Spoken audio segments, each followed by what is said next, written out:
Film में Michel डॉकरी, जो एक यूएस मार्शल है, वह एक अकाउंटेंट जिसका नाम विंस्टन है, को गिरफ्तार करती है। विंस्टन अपने पूर्व नियोक्ता मोरिटी के खिलाफ मुखबिर बनने के बाद से अलास्का के दूरदराज इलाके में छिप कर रहा था। मैडोलिन एक छोटा प्राइवेट विमान किराए पर लेती है ताकि वे एंकोरेज पहुंच सकें और फिर वहां से न्यूयॉर्क सिटी जा सकें, जहां विंस्टन को मोरिटी के खिलाफ गवाही देनी है। इस विमान को डैरिल बूथ उड़ा रहा होता है, जो अलास्का में रहने वाला एक टेक्सान नागरिक है। वह बताता है कि विमान का रेडियो खराब है।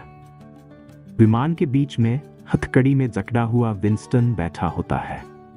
उसे सामने वाली सीट के नीचे डैरिल का गिरा हुआ पायलट लाइसेंस मिलता है और वह देखता है कि लाइसेंस पर फोटो किसी और व्यक्ति की लगी है, न कि डैरिल की।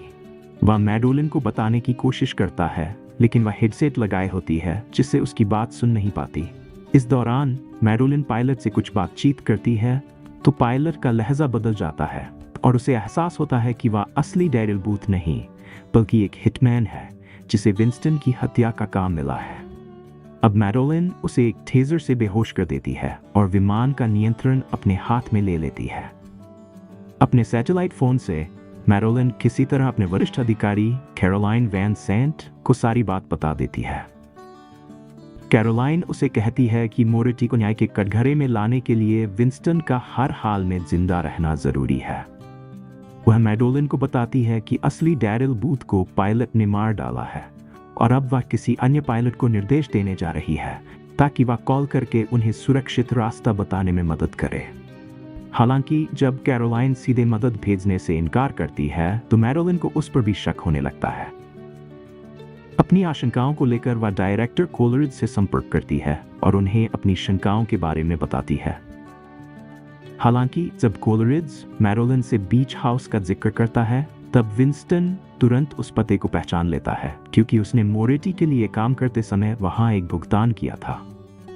इससे यह साफ हो जाता है कि कोलरिज मोरिटी से पैसे लेता है और अब कैरोलाइन की जान खतरे में पड़ जाती है। जब पायलट को होश आता है तो वह खुद को एक रैक से हथकड़ी में जकड़ा हुआ पाता है। वह विंस्टन का मजाक उड़ाते हुए उसे जान से मार देने की धमकी देता है और साथ ही यह भी कहता है कि वह उसकी मां को भी मार देगा। वह विंस्टन को यह भी कहता है कि मैडोलिन उसे बचा नहीं पाएगी, क्योंकि अब वह सिर्फ एक डेस्क ड्यूटी ऑफिसर है और उसकी लापरवाही के कारण पिछले मिशन के दौरान उसकी कस्टडी में मौजूद एक गवाह की मौत हो गई थी। एंकोरेज में मौजूद पायलट हसन मैडोलिन को कॉल करता है और उसे विमान का नियंत्रण संभालने का तरीका बताता है। इसी बीच पायलट किसी तरह अपनी हथकड़ियों से खुद को आजाद कर लेता है और मैडोलिन और विंस्टन पर हमला कर देता है। वह विंस्टन को 2 बार चाकू घोंप देता है और फिर मैडोलिन का सीट बेल्ट से गला घोंटने की कोशिश करता है। मैडोलिन बेहोश होने ही वाली होती है कि तभी विंस्टन अपनी छाती से चाकू निकालकर सीट बेल्ट को काट देता है, जिससे मैडोलिन आजाद हो जाती है और एक फ्लेयर गन से पायलट को गोली मार देती है, जिससे वह विमान के पिछले हिस्से में बेहोश होकर गिर जाता है।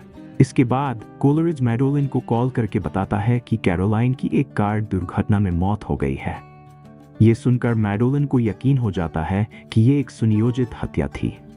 अब मैडोलिन कसम खाती है कि न केवल मोरिटी बल्कि कोलरिज को भी सजा दिलाने के लिए वह किसी भी हद तक जाएगी। विंस्टन की हालत गंभीर होने के कारण उसे तुरंत चिकित्सा सहायता की जरूरत होती है। हसन मैडोलिन को जल्द से जल्द विमान उतारने का तरीका बताता है और लैंडिंग की प्रक्रिया शुरू करने को कहता है। जैसे ही विमान लैंडिंग के करीब आता है, तभी पायलट दोबारा होश में आ जाता है और मैडोलिन पर हमला कर देता है। लेकिन इस बार मैडोलिन तैयार होती है और उस पर गोली चला देती है, जिससे विमान से बाहर गिरकर उसकी मौत हो जाती है। अब विमान लैंड कर चुका होता है और विंस्टन को ग्राउंड क्रू एम्बुलेंस में ले जाता है। तभी मैडोलिन की नजर एक संदिग्ध दिखने वाले पुलिस अधिकारी पर पड़ती है, जो चुपचाप एम्बुलेंस में प्रवेश करता है।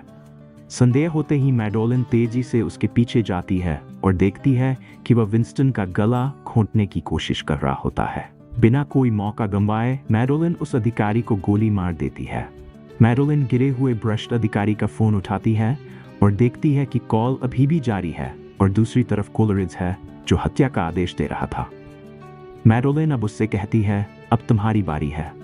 तुम बहुत लंबे समय तक सलाखों के पीछे रहने वाले हो। कोलरिज के चुप हो जाने पर मैरिलिन फोन काट देती है और विंस्टन की ओर देखती है।